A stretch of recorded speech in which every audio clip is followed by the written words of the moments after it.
எப்ப பாரு குனிஞ்சுட்டே இருக்கு. எங்க பார்த்தாலும் ஒரு இடத்துக்கு நீங்க நல்லா கவனிச்சு பாருங்க. எவனாச்சும் புத்தகத்தை எடுத்து படிச்சு உட்காந்துருக்கானா?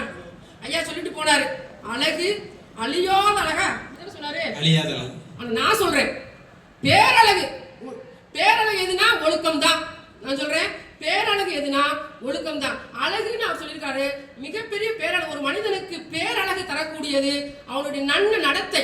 அவன் நல்லவன், அவனுடைய கேரக்டர் பார்ப்பாங்க இல்லையா? அவனுடைய கேரக்டர் எப்படி இருக்கணும் அப்படின்னு தான் முக்கியமா பார்ப்பாங்க. மாணவர்களுக்கு அந்த காலத்துல நீதிநெறி வகுப்புகள் இருந்தன, நல்லொழுக்க வகுப்புகள் இருந்தன. அதெல்லாம் வந்து நாங்கெல்லாம் அந்த காலத்துல நம்மலாம் 70s 80s 50s எல்லாம் இருக்கிறோம். அவங்கெல்லாம் அதை கத்துக்கிட்டு ஓரளவுக்கு நம்ம ஒழுக்கமா வாழணும்னு நினைக்கிறோம். இன்னைக்கு வந்து மாணவர்கள் ஆசிரியர் சொல்றது எதுவுமே கேட்கறது இல்லை, புத்தகத்தை வாசிக்கிறதும் இல்லை. ஏதோ படிக்கணும், பாஸ் பண்ணணும், கட் ஆஃப் வாங்கணும், ஃபாரின் போகணும், அப்படி பணம் சம்பாதிக்கணும், 1 லட்சம் சம்பாதிக்கணும், 2 லட்சம் சம்பாதிக்கணும், இப்படி தான் ஒன்று ஓடிட்டு இருக்குது.